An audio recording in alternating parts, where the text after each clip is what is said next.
What? No, Burke's right here, I'm pretty sure. I think he said something about restarting real quick. Well, he hasn't logged off yet, so he hasn't restarted his machine. Hey, Burke. You there? He might have muted his mic by accident. Get trolled. Which I was just waiting for somebody to say, where the fuck did Bert go now? No, we all were saying it. Yeah, that was fun. Oh, you little rascal. Anyway, Okay, so Burke, now that we've all been away, it's my turn. No, I'm only kidding. Yes, no, I will leave again. All right, we're just about ready to start. I'll lead us in. Okay. Okay. Actually, let me turn my air conditioner off first.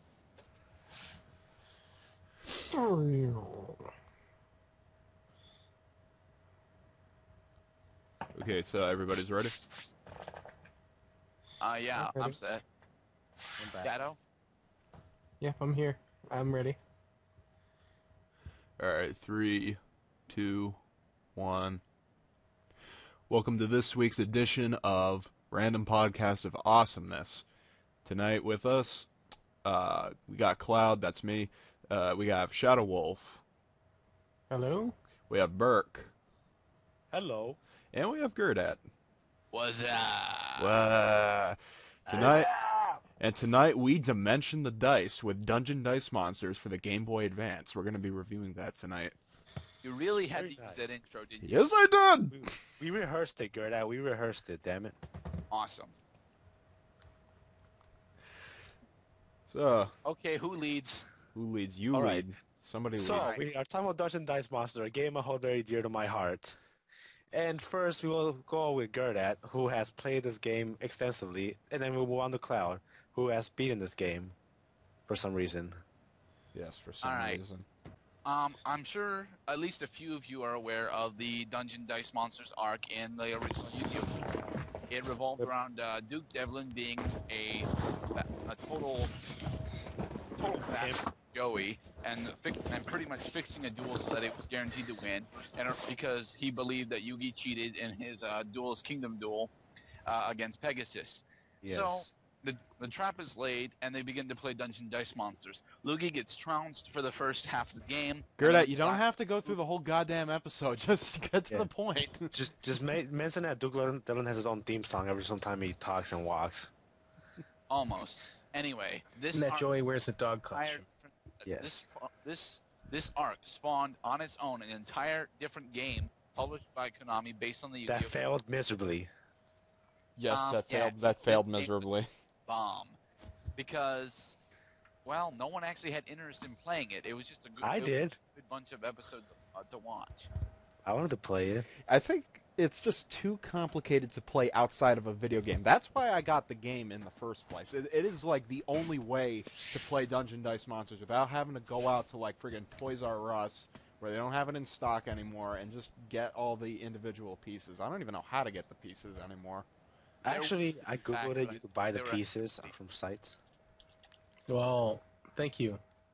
Yes.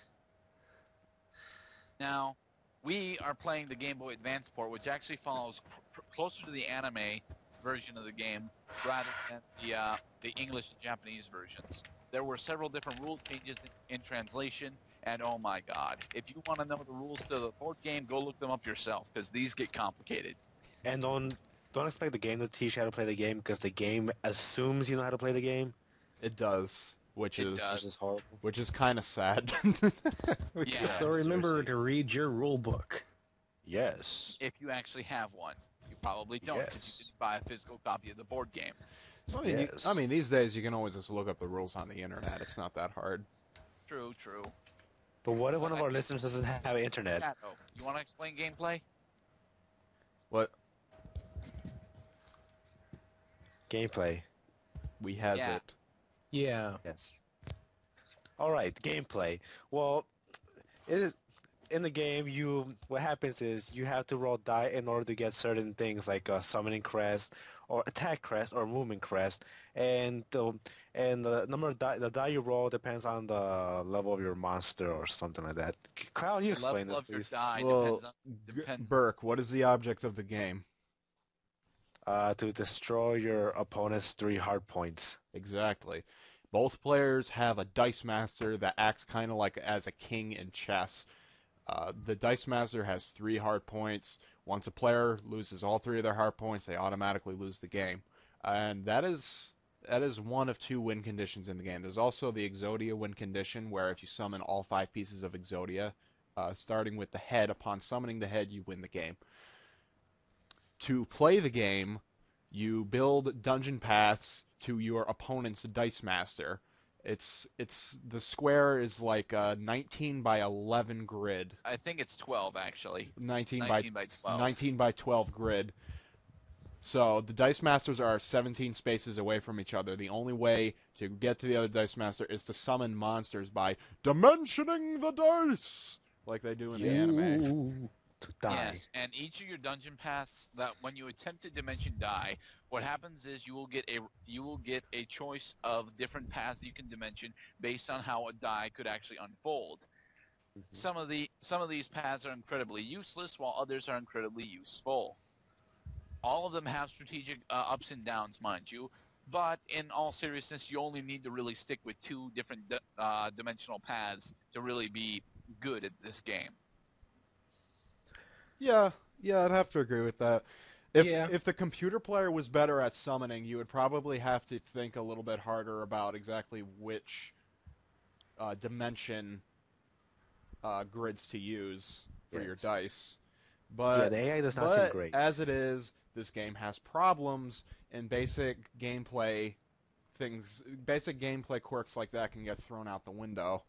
Yeah. For example, I have dropped my mic. Damn. Fuck you, Gerda. Stop dropping your mic. Anyway, certain monsters also have native abilities. These are usually family abilities, but not really. And these abilities include flying, tunneling, and some of them actually have special abilities that require crest to use. Which is why when you roll movement, attack, defense, trap, and spell crest, they actually are added to your crest pool. Did I forget any, Cloud? It's a movement, attack, defense, trap, magic. I think that's it. Yeah, those are all crests yeah. that when rolled will be added to your crest pool. Your crest pool actually keeps count of how many crests you have in order so that you can use them later. Now, going back on monster abilities, there are 2 specific non-cost abilities in this game that are incredibly powerful, at least in our opinion. First is flying. Flying is either the most busted ability in this game or the most useless, depending on how you play. Well, really, there's only one way to play, as Cloud will eventually explain. And then there's tunneling, my favorite ability, which allows you to bypass monsters at the cost of an additional movement crest. It's really cool. Yeah, that happened to me the first time I played. It was horrible. He just jumped my monster and he tagged me, and I didn't have any movement crest, so I was helpless. To do any action in this game with well, first of all, you have to have at least one creature on the board to win, because creatures are the means of taking heart points away from your opponent's Dice Master. In order to use your creature, you need movement crests to move them, you need attack crests to attack with them, and you need defense crests to defend against an enemy monster's attack, because monsters can also attack each other in this game. Yes. You roll the crests. The crests that you roll are essentially misrolls when you're not trying to summon with the dice, but we'll get into that. Yes. Right. Now, we've kind of tried to establish levels already. Let's retry this. Each die has a certain level. This is equivalent to the level that the monster is. The higher level that the dice is, the less chance of summoning that monster you actually have. There are 4 levels of monsters in this game. 4 levels of die, rather. 1, 2, 3, and 4. My God, that is redundant. Level 1 die have 4 summoning crests. Level 2 have 3. Level 3 have 2, and level 4 have 1. And that's why, well, Cloud, start explaining the game. You can only summon a monster by rolling 2 of the same level summon crests on 2 different dies. So if you want to summon a level 1 monster, you have to roll at least 2 level 1 dice and land 2 summon crests. Then you can initiate the summon. Any other crests that get rolled, those are added to your crest pool every turn. Right. Also, you roll. I don't even think we mentioned you roll 3 dice every turn. Yes, you roll 3 dice. And these are 6-sided dice, so only 6 possible results. As opposed to D20s and such. As opposed to D20s, exactly. Could you imagine playing this game with D20s? That would be retarded. Yeah, It'd be ridiculous. Awesome. There's no consistency whatsoever. All right, Cloud, you want to start explaining the broken crap? Well, going back to monster abilities, people who are familiar with Magic the Gathering know how flying works. A monster with flying cannot be attacked by a creature that doesn't have flying. Or it can only be attacked by creatures that have a special ability that allows them to attack flying creatures. This ability is usually called Archer. Archer, right. So that's it for gameplay rules. Next up, we're going to get into how the gameplay actually works. Pause the video and go get a drink. Pause the video. What? Shut up, Gert. Don't throw me off my train of thought. The way I play the game by spamming level 1 dice, because that is like the only way to summon monsters efficiently in this game. It really is. The odds will usually be against you. You'll usually misroll, which is why level 1 dice is best for summoning monsters, because you have a 4 and 6 chance of landing a level 1 summon crest. You build your dungeon path to your opponent, and what usually happens is your opponent can't keep up with the rate that you're summoning at, because they're usually summoning like level 2 or level 3 dice. Unless of course they're low on the roster. The sheer amount of playable opponents in this game is immense. It seriously is. There are, I want to say, 50 plus duelists that you can fight in this game. I want to say that, but I don't know how accurate that is. It's probably closer to 40. Probably Still, 40. It's really bad how many playable characters, how many playable opponents there are, especially when you read some of these names. If you guys have read the manga, you would know that there was an arc that focused on a character called Kane and his gang.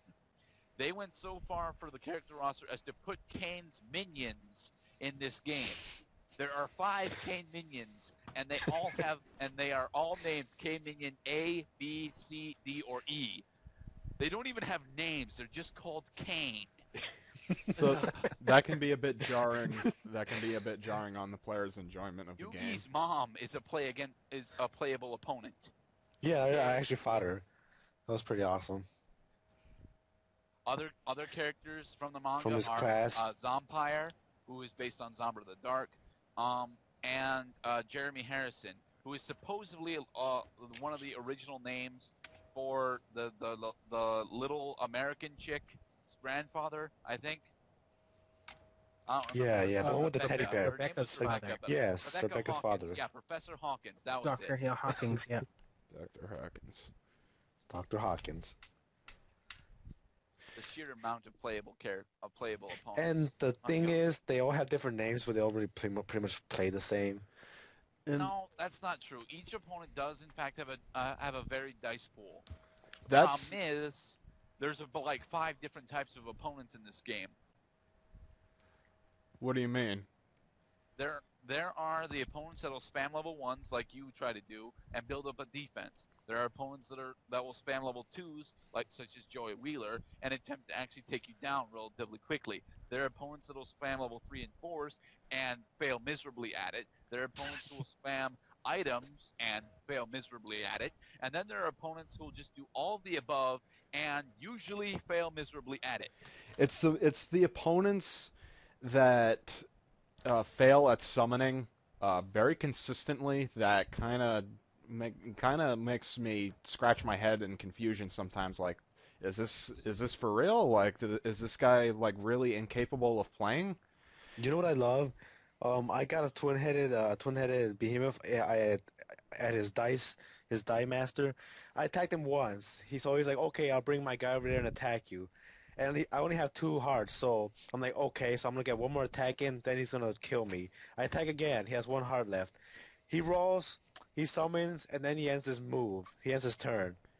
And I'm like, wait, what? Well, He could have. probably because he didn't have any attack crests left. Oh no, he did. He did. He had attack crest. He was What? gonna attack. So I'm like, okay, I guess I the win. AI in this game is technically Yeah, that's what I was gonna worse. say. The AI is stupid beyond belief. It's so bad. Terribly scripted AI. And No, it it's is scripted, and I can prove it. not. Not all of it is scripted. Not all of it, There's but no most way of that it is. there is no way the duel with Yami Yugi is scripted because that guy sucks. Yes, you can fight Yami Yugi in this game, and you know how in the other games he's actually a real big challenge because he actually has a relatively good deck. Well, relatively good dice pool in this game is not what he has. He has a bunch of spammy level 3 and 4 monsters that he can't even summon. Like, instead of making it so that the opponents have an increased summon rate or rate of actually rolling high-level dice, or even just scripting events, making it so that they have to roll certain things at the start of the duel, they have to obey the same rules as the player, which is... And if the player is playing a perfect game and the opponent is making mistakes like rolling different 3. level dice, which significantly cuts your chances of summoning, you're going to have an easy time with the game. Yeah. It's Mind, that doesn't mean it'll be over quickly, because these matches usually take between 10 and 30 minutes. yeah, mine usually take about 10 minutes. And it's probably just the fact that you actually have to set up the board to be able to even get to their life points, hard points. I think it takes like 4 summons to connect to the other person's dungeon path, depending on how well they're doing. I think I can Yeah. do it in 3 if I really work at it, but it's usually around 4. I'm thinking in terms of the last tournament that you have to go to. I think the only way that they increase the difficulty of the game is by creating obstacles in the dungeon path, in the dungeon grid that you have to play on, and you're not allowed. The rule of the obstacles is you cannot have a dungeon path adjacent to an obstacle. Exactly. So, the way I have to do it, because of the positions of the obstacles, it takes me about 4 to 5 summons to get to my opponent's dungeon and/or dice master. And Cloud, have you noticed? I read part of a review that said like during the end of the game, they actually stack the obstacles against the player. Sort of. No, I don't. I never got the feeling that the obstacles were being used against me, because I knew for a fact that my opponent had to follow the same dungeon path that I was using. So it's really no skin off my nose where they put the obstacles, because the opponent's going to have just as much trouble. Right. Unless, yeah, what's the worst they could do? They can't put obstacles all around my dice master so I can't summon, because then my opponent can't beat me. The worst they could do is probably make the opponent competent.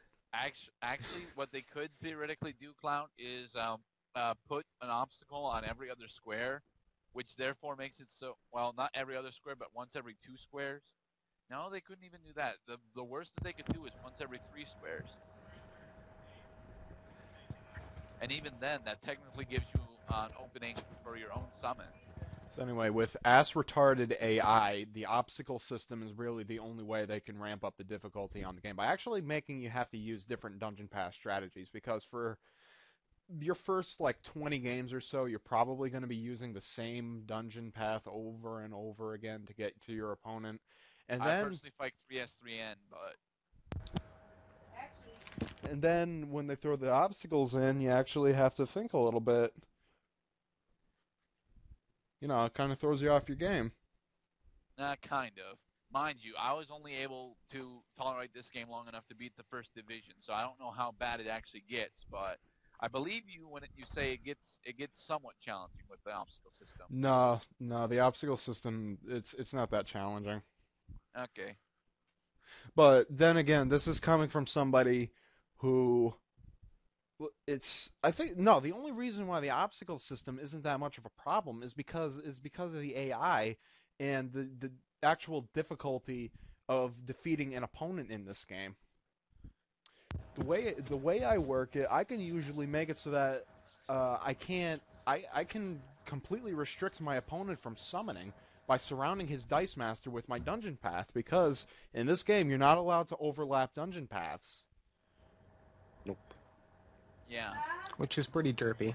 I've been able to do it at least five to 10 times in my entire playthrough of the game, and it was pretty it was pretty lolsy. In fact, we actually got a screenshot of Gerdat doing that. That's probably going to be the backdrop for this video. I don't think I don't think I was able to totally restrict his summons, but I know that I was able to surround him with my monsters, and that was lolsy. Triple Lolsy. clown zombie action. Total herp derp. Yes. Going back to problems with the AI, I did not get the sense that the creators of this game knew how to play that well. I really didn't. They could have done a whole lot better. It's like they had because of the canon characters, they actually had to tailor a dice pool to what that player would use, without regard to how well the dice pool would do in a duel. That's why I think Yukimoto. I think normal Yugi is an exception because he actually has some very level ones. Like Snake Hair and Zombie Warrior. Yugimoto and Joey Wheeler, those are like the only two real challenges in the game because they're the only ones that seem to be able to consistently summon monsters. The sad part is Joey Wheeler actually does follow his canon strategy. He's got Flame Swordsman, he's got Red Eyes Black Dragon, he's got Red Eyes Black Metal Dragon. We think he's got Meteor Black and Black Skull, but we're not yet. Actually, I don't think Black Skull Dragon is in the game. He's in here. Oh. Because the reason why these guys are challenging is because when your opponent can summon monsters and you can't be so invasive with your dungeon path, you actually have to do battle with his creatures, which is where you need extra attack crests and defense crests. Right. Lots of times, though, if you can outsummon your opponent and restrict their summoning, you don't even have to use defense crests. There's a lot of stuff in this game that you just do not have to use in order to win, and a lot of it is accessible at the beginning of the game. For example, items in this game, unless you're rolling for crests, are totally useless. There are a few traps in the game that when your opponent uses them, they're actually kind of brutal, but if you try to use them, no, you ain't using them right. The only real one that I could debate you could use right would be Time Machine, and that can easily be worked around. Yeah, it's just I've never summoned an item in my entire playthrough of the game, and I've already beaten Yami Yugi several times. You can basically just go through this game battling without doing much of anything else almost. Yeah. Pretty much. Also, spell and trap crests. Unless you seriously want to try and use these, they're totally useless. A majority of the monster abilities that do use spell and trap crests are not that powerful to begin with, and they are ridiculously easy to get. One of my favorite monsters, Clown Zombie, one of his misrolls is a trap crest ×4. So, yeah, I always end up at the end of the game with anywhere between 20 and 30 trap crests that I can't use because I don't actually have any monsters that use trap crests. The apparent surplus of trap crests that can be experienced like that, or any crests for that matter, could be combated if they actually included a significant amount of monsters that had abilities. But as the dice pool is right now, the majority of the monsters in this game do not have abilities. Yeah, none of my monsters when I first played had any. Yeah, and it's kind of sad, too, because a few of these monsters should have abilities. They should. Yes. For example, Karibo. Karibo, you should be able to sacrifice a defense crest to make it so that or rather, a defense crest or several defense crests to make it so that Karibo sacrifices himself, but you don't lose a heart point. Yes. Or penguin soldiers would be able to bounce your opponent's 3 hard points. But he No. doesn't. No, that's just Although silly. Penguin Soldier, I think a more accurate depiction of Penguin Soldier's in-game ability would be swapping positions with your opponent's monster. Although Yeah, I that was would gonna also say be something like that. Swapping. and that would be like 10 trap press or something. I'd say the only really scary ability in this game is Relinquished. He's terrifying because Relinquished is a level 1 monster that you can sacrifice him and spend 10 Magic Crests to take control of one monster your opponent controls. And I've never seen it used in battle, but I'm gonna guess that he's gonna take control of the monster that's closest to your Dice Master. And if you don't have any other creatures near him or movement crest, you're screwed. Yeah, especially how Cloud and I play the game. Yeah, the way me and Gerda play the game now, we spam the crap out of level 1s and flying monsters. We use flying monsters to defend our Dice Master. We use a flying monster. We use a flying monster because of the no attacking flying, no groundlings can attack flying rule. Since most of the monsters in this game are groundlings, flying monsters are an insurmountable defense for your Dice Master. Right. If your opponent is incapable of summoning a flying monster or a monster that has Archer, it's either a stalemate or your win because they can't win. And it's really sad when that happens.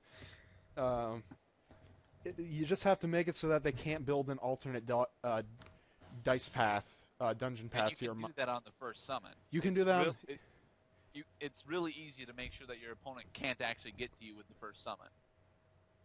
It takes 2 summons to. It technically takes 2 summons, but it's easy enough to do on the first one to where you don't really have to look out that much. I'm usually summoning so fast that I can just block off my opponent before he can even get to my side of the board. So that's not even an issue. But I go snake. My first move. Roll 2 snake hairs and an energy disc. Energy disc misrolls can give you either 3 or 4 movement crests. Snake, and you got to roll at least 2 months. 1 or a 2? What? Is energy disc a 1 or a 2? It's a 1. Awesome. Which means that if I roll a summon crest with the energy disc, that's another chance to me to summon a snake hair, which has flying in this game for some reason. Yes, that's very weird. So for some reason. Snake hair is busted. 1, it has flying, making it a very powerful defense. 2, it increases the defense of all zombie monsters by 10 points. And it's a level 1.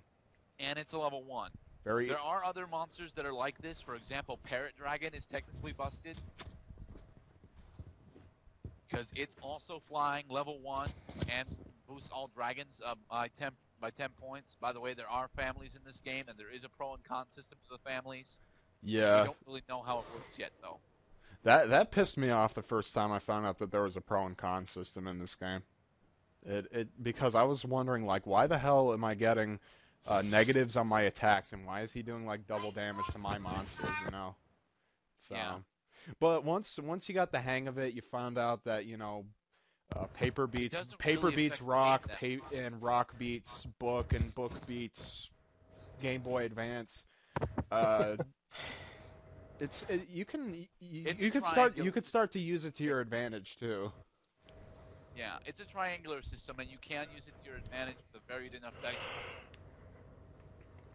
But another problem with this game is that you don't need a varied dice. I went through the entire first division, and Cloud pretty much did this before I did. But right off the bat of the game, after I've finally started to learn how to play, I said this. I went out and bought myself 8 clown zombies. Literally, more than half of my dice pool is clown zombies. So, yeah, I was able to beat the entire division with just clown zombie. It's true. Level 1 monsters are the way to go in this game. They are busted. Especially when there's over 100 monsters to choose from, and like level 1s are so accessible. Then it kind of shows how broken they are. Yeah, I agree, because Clown Zombie, those go for like $25. I think it's Is it 30? I think it's 30. No, it's 25. I think it's 25. Where Gerdat uses clown zombies, I use beaver warriors. I prefer beaver warriors over clown zombies because the misroll crests on beaver warriors are movement and attack crests, which are basically the only two crests I ever need to use. Those are the only crests you need to use to win the game. Those are the basic ones. The extra ones are the defense, magic, and trap crests. You don't have to use those. If A, you don't have monsters with abilities, or B, you can outsummon your opponents so you don't have to do battle with his monsters. Right. Now, there are definitely plus sides to this game.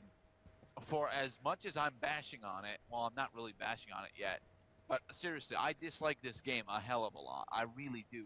But I do find myself enjoying it if I actually play it for a long period of time.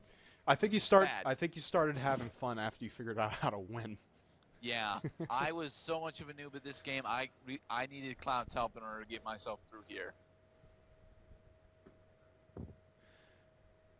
Yeah, true story. It is a little repetitive because you're doing the same thing pretty much throughout the whole game. But that's the problem with the card battle genre, which this game is technically part of the card battle genre. It gets very, very repetitive.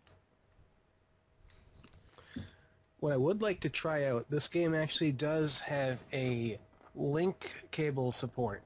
So for people that would like to try it 2-player, I think it would be more fun because you don't have to worry about the stupid AI. Yeah, but then you will. But if Cloud and I were to duel, and we both opened up with our best move, one of us would eventually have to forfeit because the way that we play and we open up with our best move, we would literally stalemate because we're only running one flying monster. No. I would still beat you. I run 2 snake hairs and I run 2 battle warriors who both have archer. So you would lose, good sir. Oh, damn. There you have it, ladies and gentlemen. Yes. Cloud, he wins at dice games. Yeah. Actually, another dick move that the computer players can use in this game is summon Millennium Shield right in front of their Dice Master. Oh god. Yeah. Millennium Shield. It's a level 3 monster, so it's hard to bring out, but it is one of the few monsters in game that has 40 defense. Jesus Christ. The reason it's a dick move, though, is that the computer can't screw it up. Millennium Shield has the ability that it can't move. It's seriously an ability in this game, folks. It can't move. Which is a shield, though, so I guess it makes sense. For it not to be able to move, mind you. But what about Cocoon of Evolution? That has 40 defense and can move. Because cocoons go legs. The reason why I think Millennium Shield is even worse. Is an even worse defense than flying monsters in its own way because. It's like I know that I can get through that, but I can't get through that. When creatures do battle in this game, if one creature has to attack another by using an attack crest, the defending monster has the option to either take the attack and take damage to their health points, or use a defense crest and have that the attacking monster's attack points subtracted from the defending monster's defense points. However, if the defending monster has 40, defense points, and you're attacking with a monster that maybe has like 10 or 20, the difference between the attack and defense points gets subtracted from the attacking monster's stamina, which is really bad because because if your opponent runs Millennium Shield and Defense Crest, you can't even take your time and just drain their Defense Crest. You will lose monsters, and that is unacceptable in this game. Wait. So if you actually attack it with something that has 10 or 20 attack, does it still subtract from the Millennium Piece's defense? No, Millennium Shield doesn't take any damage. So you basically have to wait until you can summon something bigger.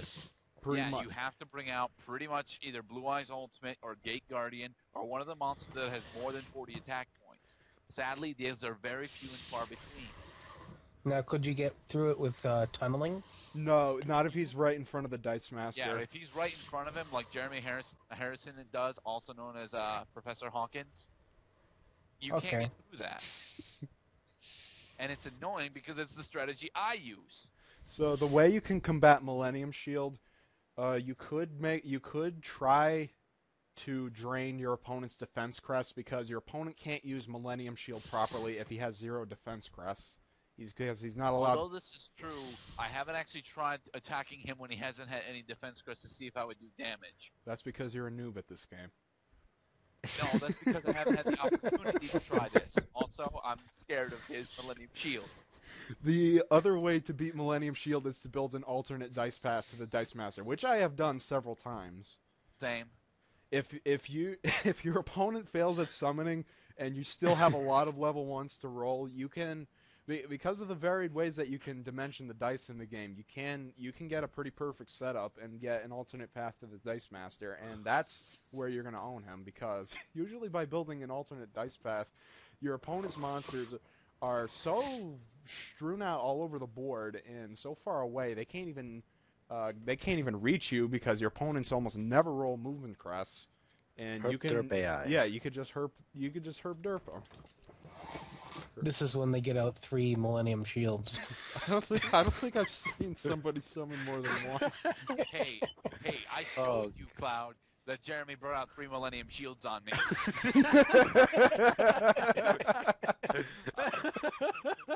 And I still tried to win that one day. I couldn't. So how did that turn out, Gerdat? Oh, I started ramming my clown zombies into his Millennium Shield. He started using defense crest, and then my clown zombies started falling apart.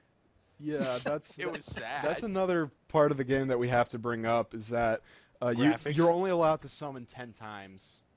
Yeah. That is definitely a downer, but it guarantees that you'll always have dice in order to actually gain additional crests. So if you run out of monsters to summon and your opponent has like Millennium Shield, you can't get through them. You basically lost the game because you can't get it as heart points. Right. And you could also, well, I should say there are 2 conditions for summoning. You can summon if you haven't summoned 10 times already, and if you actually have room to dimension the dice. Yes, you have to actually have open spaces equivalent to 6 in order to actually, dimension die. It's how you're supposed to derp out your opponent, actually, because if you can make it so that all around his Dice Master there's only 5 available spots, you win. Yeah, it's a pretty easy thing to do, especially on the non.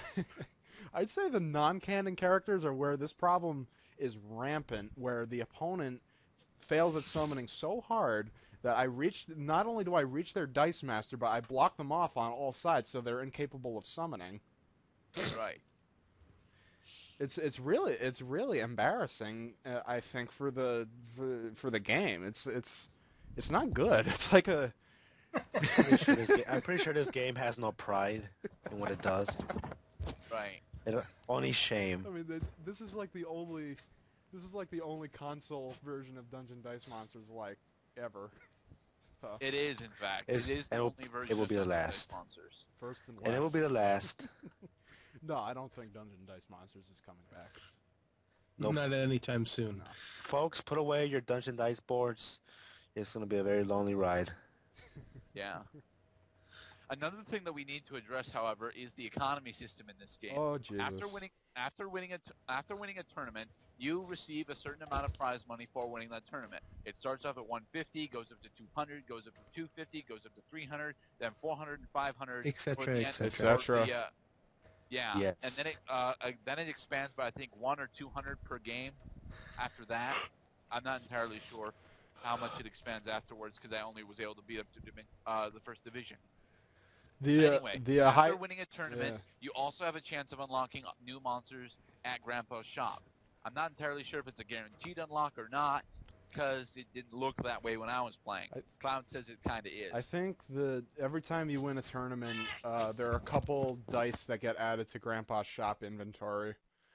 Oh, Grandpa's shop. I don't think they unlock in a specific way. I think, although I think they do unlock in a certain order, but you'd have to play this game multiple times in order to find that out. And God be with you if you actually had to do that. Yes. This game is bad. We Yes, praise it a lot because it's an game is accurate terrible. depiction of Dungeon Dice Monsters. We praise it for this. Also, the That's about music. it, Let's discuss the music, Yeah, guys. the music. Okay, there are There are three other things in economy that I want. there are three music tracks in this game while dueling. There's generic, friendly track A, which plays whenever you're playing in a round, except for the final round of a tournament. There's final round music B, which plays whenever you're playing in the final round of a tournament. And there's Dice Master Danger music, which always plays when one player's Dice Master has only one heart point left. Not just because I was conserving battery power for my Game Boy Advance, because I actually played this on the original Game Boy Advance for this. The music is just the fact that you have to listen to it over and over again. It's the same. It's terrible. It's terrible. It's terrible. Like it's a far cry. These tracks are between 30 seconds and a minute long. So yeah, they're not Nobu Amatsu, people. No. Yeah, it's a far cry from the John Williams music we had on this podcast a few weeks ago. Well, I disagree that the music tracks themselves were problematic. I think the real problem was the lack of variety. Yeah. No, they're terrible. They're annoying. They're terrible. They're just annoying. They're just bleep bleep bleep bleep bleep bleep bleep bleep bleep bleep Right, for a fucking what's half. the worst? They add nothing to the game. What's the worst video game music you've ever heard? It's hard. I'd actually have to say, of all the video games I've played, this one, it probably has some of the most annoying music I've heard. Really? Dang. There's one on the tip of my There are tongue. worse out there. We just can't think of them at the moment. This is on purpose, Cloud. Don't make us think of these. Actually, I thought that Tales of Vesperia, I think it was for 360, I played a demo, and I really, really hated the battle theme for that game. It was fucking annoying. Alright, so that's just to show that there actually is bad video game music out there, because I usually like the video game music. It's just... Yeah, then there's also terrible video games that have actually decent music, like Superman 64. The music's not that bad. The gameplay I mean, just itself, absolutely horrendous. Yeah, Horrible. The battle theme for that game is actually pretty cool. If you've never heard of Superman 64, look it up. Look up a Let's Play of it. Don't look it up. No, you don't even just get ready to laugh, because it's one of the worst games ever made. It is. It's beside the point, however. Can I go back to the economy system Yes, now? you can go back to the economy Yes. system. Go I give ahead. you my permission. All right. Now, Cloud was able to experiment with this. I didn't bother. But every time you win a tournament, there is actually a slight increase in the amount of cash that the tournament gives you. Emphasis on slight. Yes. Cloud beat the last tournament of the game, and he went back to it because it was the one that gave out the most cash. When he did this, he got an extra 50 gold. The original prize money, 1,500. Oh my God, that is horrible. It's just...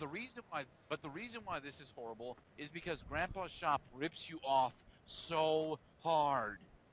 A majority of the monsters in the game you'll never use because you'll never actually unlock them through free dueling, and that's almost the only way to do this.